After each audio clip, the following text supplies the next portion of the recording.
Okay, our second chapter, third chapter is moment distribution method. Okay, this particular method, this method was developed by Mr. Hardy Cross in 1930 at Illinois University. Okay, this method is generally used for analysis of statically indeterminate structures. Okay, and this particular method is used when the number of unknowns are very large. Okay, then this particular method is used. Now what happened, the first method that was developed, that was your slope deflection method, that was your slope deflection method. It was developed in 1914. Okay, but what happened with this particular method is that as you have learned in the earlier classes, that this particular method involves a number of simultaneous solving a number of simultaneous equation. Let us consider if we are having four unknowns, that is, let us consider we have theta a, theta b, theta c, then delta, that is if the frame is with sway, delta. Like this, if we are having four unknowns, then total number of simultaneous equation generated will be 4. Total number of unknown generated will be 4, and we have to solve these 4 simultaneous equation. Okay, if we don't have a calculator or a computer, it will be a very tedious job to solve an equation, simultaneous equation having 4 by 4 matrix. Okay, at the same time, if the number of unknowns are 5, 6 and so on, then it becomes a very tedious job to solve that particular problem. Okay, therefore this particular moment distribution method was developed by this Mr. Professor Hardy Cross in 1930. Now this method was involving a less tedious work as compared with the slope deflection method. But what happens over the time period, that with development of, okay, after slope deflection method, as the it involves a lot of simultaneous equations, therefore the slope deflection method was sidelined by this particular moment distribution method. But what happens with the time, that due to development of computers, now we can solve a lot of n number of unknowns. Okay, simultaneous equations having n number of unknowns, that can be solved by using computers. Okay, in a matter of seconds only. Okay, therefore the slope deflection method again gained its importance. Okay, and this slope deflection method is now developed to matrix method of structural analysis. Okay, so we have to study this moment distribution method also. Okay, so we'll see how this method is used. Okay,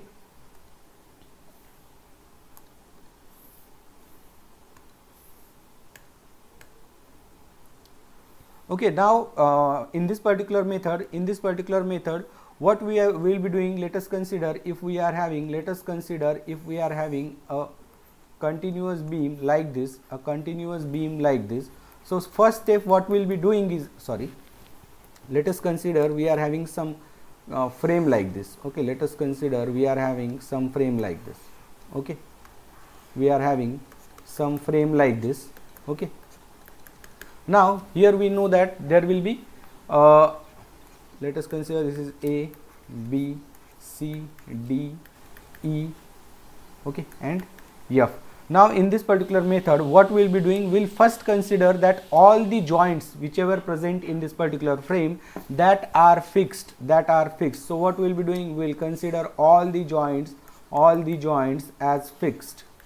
Okay, we will be considering all the joints as fixed like this. We will be considering all the joints as fixed like this, and then we will be calculating the fixed end moment. We will be calculating the fixed end moment. Let us consider we will be having some fixed end moment 30, 25 here.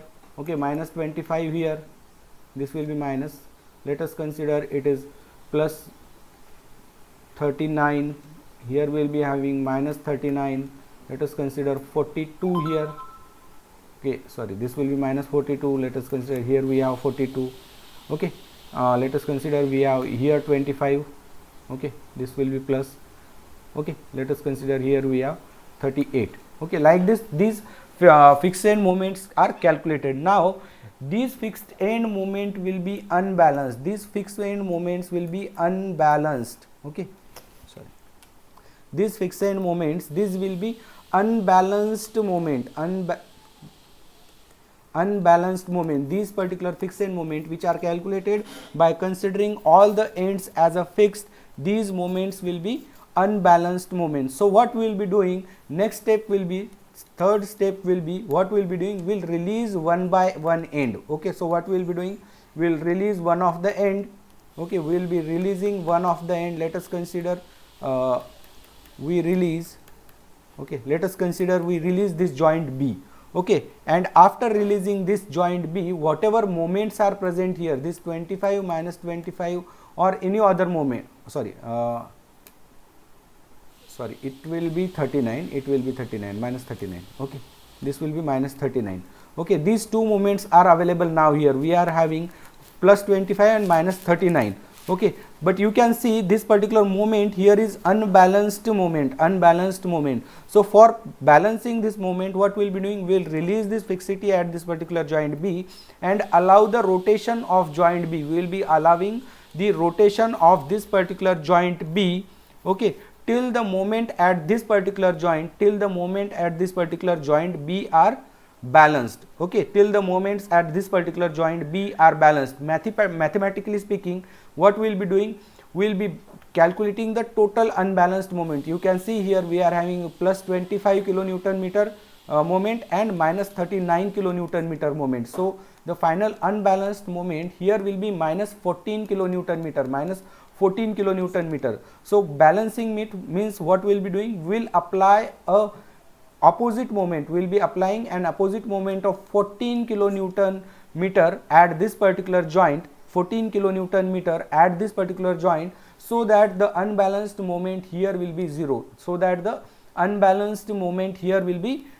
what we will be doing, we will be applying some positive moment of 14 kilonewton meter here, but there is some principle is there which says that if we are applying some moment M here, let us consider we are applying some moment at this particular joint A. Let us consider we are having some beam like this, we are applying a moment M like this here. What happens, some of the moment is transferred to this end, some of the moment is transferred to the other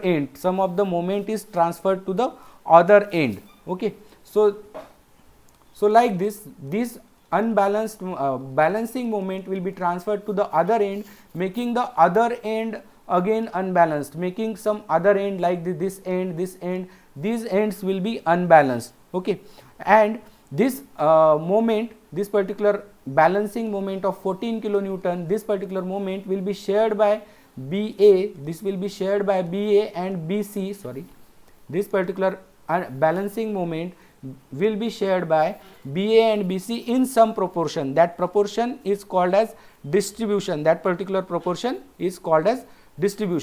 Okay, once this particular joint B is balanced, what we will be doing, next step will be, we will fix this joint B, release the joint C here. You can see we are having some joint C here. We will be releasing the joint C, and the same procedure is done. That is, we will be calculating the unbalanced moment, then we will apply some balancing moment, then carry over will be there, and the same procedure is then repeated for all the joints. Means after C joint, D joint is released and all other joints are kept fixed. Then after joint D, E joint is released. Similarly, the same procedure is repeated till all the unbalanced moments are balanced. Okay, this is the general procedure of this moment distribution method. Now there is some advancement in this particular method. What the scientists have, what the developers have done now, that rather than releasing the fixity at each joint separately, what we will be doing, we will release the fixity of all the joints simultaneously. We will be releasing the fixity of all the joints simultaneously. And the second modification in this particular method is when is done when one of the end of your beam is simply supported or hinged. So these two modifications are done in the original method. Okay, इतना सब कुछ नहीं करना है हमें. This is only the overview of this particular method. Okay, once you go to the problems, you will be able to understand this particular method in a proper manner. Okay. Now we should know different terms which we will come across while solving this particular moment distribution method problems. Okay, the first term we will be coming across will be the stiffness. The first term is stiffness. The stiffness is defined as the moment required to produce unit rotation or slope at a simply supported end of a member is called as a stiffness. Okay, let us consider we are having some beam like this. Let us consider we are having some beam like this, which is having support A as hinged and support B as a fixed support. Support B as a fixed support. Then let us consider we are applying some moment M. Let us consider we are applying some moment M. Due to application of this particular moment M, let us consider this particular beam develops a slope of theta A, develops a slope of theta A at joint A. When this theta A is equal to 1 radian, then this particular moment applied, this will be considered as a stiffness of that particular beam. So stiffness is nothing but moment required to produce unit rotation. It will be in mathematically we can consider this stiffness. It is indicated by or denoted by K, and this is equal to moment required to produce unit rotation, that is M by theta A. This is the formula for calculating the stiffness of any beam. So this is given by M by theta A. Okay, means moment required to produce unit rotation. Now there will be the stiffness will be of two different types. The first one is the stiffness when both the ends of your beam are fixed. Stiffness when both the ends of your beam are fixed. Let us consider we are having some beam AB. Now you can see here in this particular beam AB, both the ends are fixed. So the stiffness for this particular case will be 4EI upon L.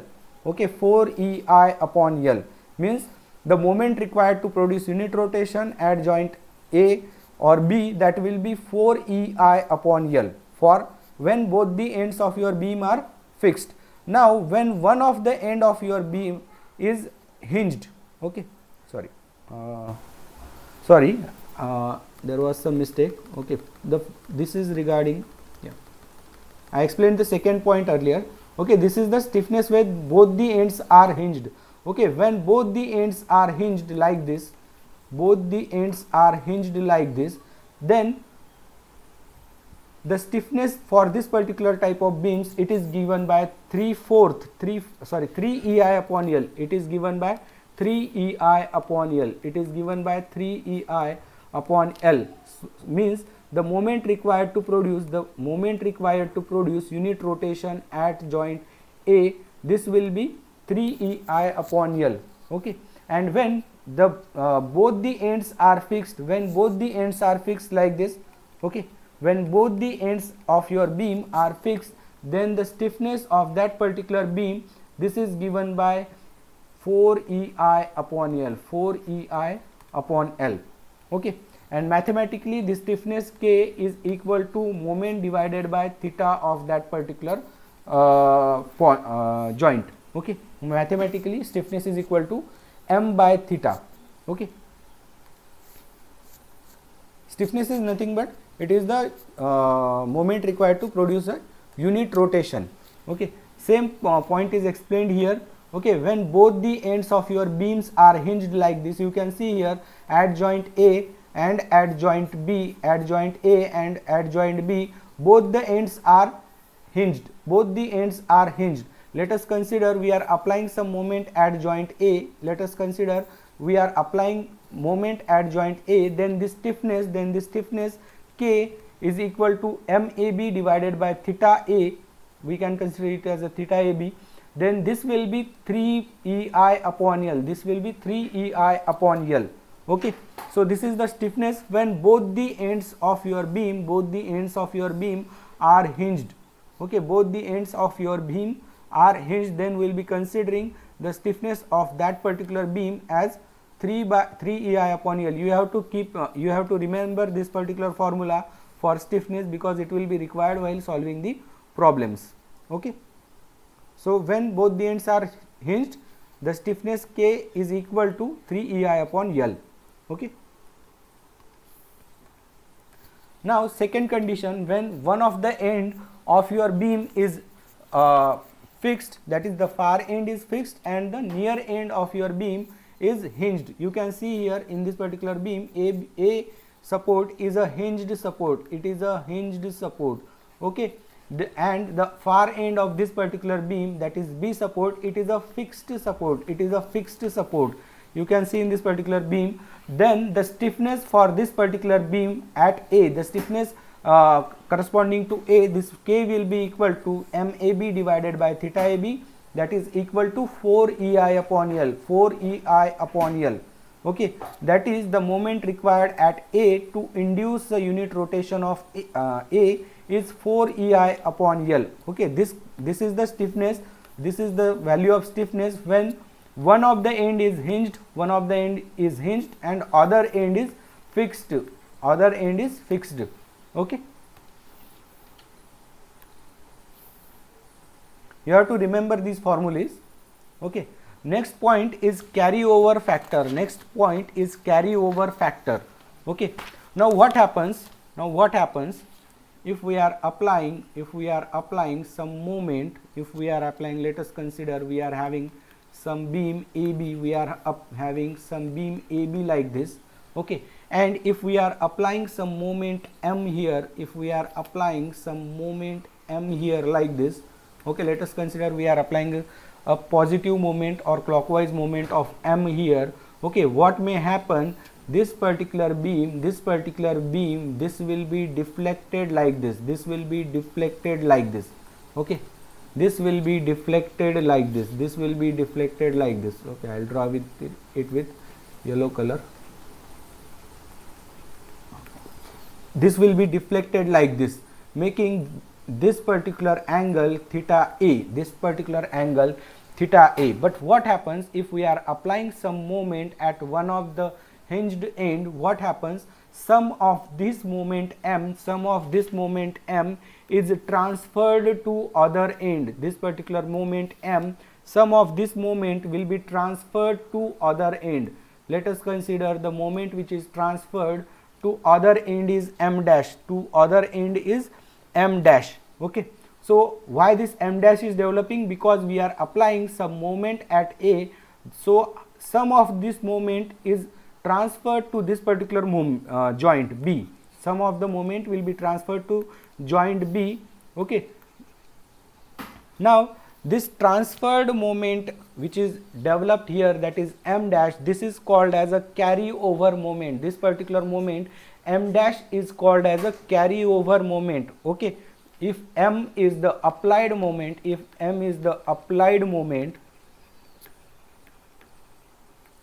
at joint A, M is applied moment at joint A, then this M dash which is developed due to application of M moment at joint A, this M dash is called as carryover moment. This is called as carryover moment. Okay, this is called as carryover moment, and the ratio of this carryover moment M dash to M, this ratio of carryover moment to the applied moment, this is called as carryover factor. It is called as carryover factor. Okay, COF. It is called as carryover factor. This carryover factor will be equal to 0.5. It will be 0.5 or 1/2 if the far end is fixed. Okay, far end is fixed, then this carryover factor or this carryover moment will be half of this applied moment. Okay, when far end is fixed, this carryover factor will be half. But when this far end is hinged, when this far end is hinged, then this carryover factor, this will be 0. Okay, this carryover factor will be 0 when the far end, this far end is hinged. Okay, so why this carryover moment is developing? Because we are applying some moment at one of the end, due to which some carryover moment is developed at the other end, and the carryover moment which is developed, that will be half of the applied moment. Okay, so this is called as carryover factor. Okay, this is called as carryover factor. Now what is distribution factor? Another term is there, distribution factor is there. Okay, now let us consider we are having, some frame like this, okay, let us consider we are having some frame like this. Now when a moment is applied at a rigid joint where a number of members are meeting, let us consider this joint is O. You can see here at joint O a number of members are meeting, and if we are applying some moment here, M, let us consider we are applying some moment M here. If this moment is applied at this joint O, then this particular moment M is shared by all these members which are meeting at this joint O. Let us consider this is A, B, C, D. Okay, so this moment M will be shared by all the members meeting at this joint O. That is, this will be shared by OA, this moment M will be shared by OA, OB, OC and OD in certain proportion depending upon the stiffness of that particular member, in certain proportion depending upon the stiffness of that particular member. Okay, the ratio of this particular moment shared by a member, let us consider the moment shared by this OA, this is equal to M1 dash, OB is M2 dash, OC this is M3 dash and OD this is M4 dash. Okay, then this ratio M1 dash divided by applied moment, this ratio is called as distribution factor. Similarly, okay, sorry, M4 dash. Okay, so this ratio M1 dash divided by M, this is distribution factor for OA. M2 dash divided by M, this is distribution factor for OB. M3 dash divided by M, this will be distribution factor for OC, and M4 dash divided by M, this will be distribution factor for OD, okay. So how this distribution factor is calculated? Let us consider we are having this particular beam, this particular frame. Okay, we are having this particular frame. Okay, just ignore this part now, okay, sorry, just ignore this particular part which is shown. Okay, ignore this particular part now. Okay, we are considering this particular frame only. Now in this particular frame, okay, we will be having, let us consider the stiffness of OA. The stiffness of OA is equal to K1. Stiffness of OA is K1. Okay, OB is K2, OC is K3 and OD is equal to K4. Okay, let us consider we are applying a moment M at the joint O. We are applying this moment M at joint O. Okay, okay, this is total moment. Okay, and let us consider the moment shared by OA. This is equal to M1 dash. Let us consider the moment shared by OB. This is equal to M2 dash, moment shared by OC, this is equal to M3 dash, and moment shared by OD, this is equal to M4 dash, M4 dash. Now this moment this total moment M, this will be sum of M1 dash, M2 dash, M3 dash and M4 dash. Okay, so total moment M is sum of M1 dash plus M2 dash, sorry, plus M3 dash and M4 dash.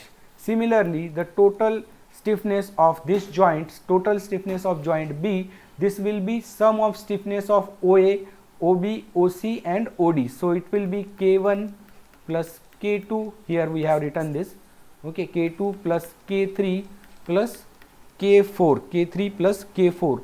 Now we have already seen this stiffness K, we have already seen stiffness K, this is equal to, this is the ratio of moment applied divided by rotation, moment applied divided by rotation, moment applied divided by rotation, okay, which is seen here. We have seen this particular equation here, okay, we can see here we have written K stiffness is equal to M by theta A, M by theta A, okay, M by theta A, therefore K is equal to M by theta, okay. So we can write this theta is equal to, okay, this will be sum of all stiffness, summation K is equal to M by theta, okay, therefore this theta we can write this as M divided by summation of K, M divided by summation of K. Similarly, for each of the member we can write M1 dash divided by K1, M1 dash divided by K1 is equal to M2 dash divided by K2, M2 dash equal to divided by K2, M3 dash divided by K3 and M4 dash divided by K4, M4 dash divided by K4. But at the same time we should know that I'll rub this, okay, at the same time we should know that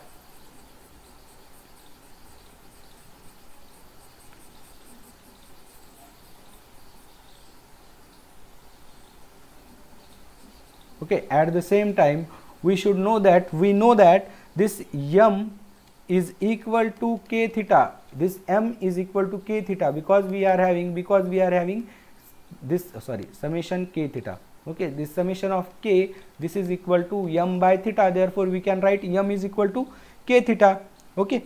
So put this equation in this equation, so we will get Mi is equal to, or M1 is equal to M1 dash, or we can write this as M dash I, this is equal to Ki into theta, Ki into theta I, okay. So this distribution factor, we know that this distribution factor is the ratio of M I dash divided by M, that is moment shared by sum of the member divided by total applied moment. So this is the ratio of moment shared by one member divided by total applied moment, okay. So this is the distribution factor.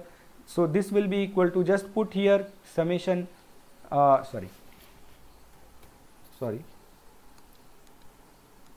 okay, just put here, we'll be getting Ki into theta divided by M is equal to again summation K into theta. So we can write this as, Ki divided by summation K, okay. So this is the formula for calculating the distribution factor. So distribution factor will be equal to the stiffness of particular member divided by stiffness of total joint, stiffness of that particular joint, okay. So if we want to calculate the stiffness of OA, then this will the distribution factor for OA, then distribution factor for OA will be equal to stiffness K1 divided by summation of K, okay. So this is how the distribution factor is calculated. So distribution factor is the ratio of stiffness of individual member divided by stiffness of all the members meeting at that particular joint.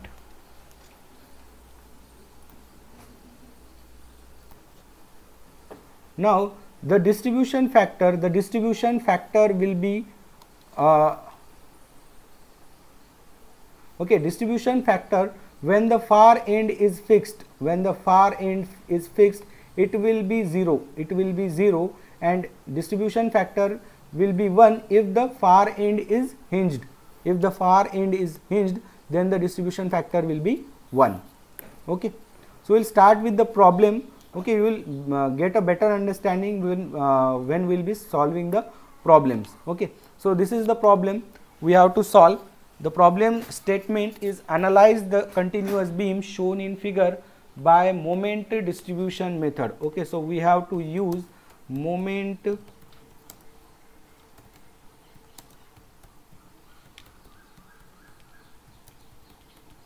okay. So, we have to use the moment distribution method to solve this particular problem. Okay.